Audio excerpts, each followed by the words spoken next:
அன்பு நண்பர்களே வணக்கம். நாம் இன்னைக்கு என்ன பார்க்க போகிறோம்னா, கேப்டன் புரட்சி கலைஞர் விஜயகாந்தோட இளைய மகனான சண்முக பாண்டியன் நடிப்பில் வெளிவந்த படைத்தலைவனோட அப்டேட் தான் பார்க்க போகிறோம்.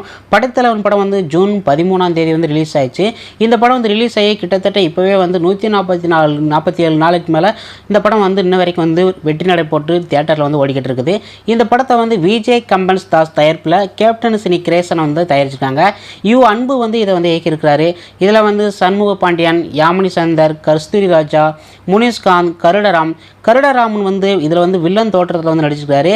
கருடராம் வந்து தெரியாத ஆளுங்களே கிடையாது. அந்தளவுக்கு ஒரு தரமான வில்லரு. இவர் வந்து கேஜி படத்து மூலமே வந்து நல்லா ஃபேமஸ் ஆகி இன்ன வரைக்கும் வந்து மக்கள் மத்தியில் வந்து பேசுகிற அளவுக்கு வந்து ஒரு வில்லன் கதாபாத்திரம் வந்து புரிஞ்சிருக்கிறாரு. அப்புறம் வந்து ரிஷி, யூகி சேது, அருள் ரிதாசி, ஸ்ரீவித், ரவி, லோகு இவங்கெல்லாம் நடிச்சுக்கிறாங்க. இதில் முக்கியமான கதாபாத்திரம் என்னன்னா, சண்முக பாண்டியனுக்கும் யானைக்கும் உள்ள பாசப்பிணைப்பு தான் இந்த படத்தை வந்து முக்கியமான ஒரு கதாபாத்திரமே. தேவர் பிலிம்ஸ் காலத்திலே வந்து இப்போ வரைக்கும் வந்து விலங்குகளுக்கும் மனுஷர்களுக்கும் வந்து ஒரு தொடர்பு உள்ள அந்த அளவுக்கு வந்து பாசமாக இருப்பாங்க. அப்பேற்பட்ட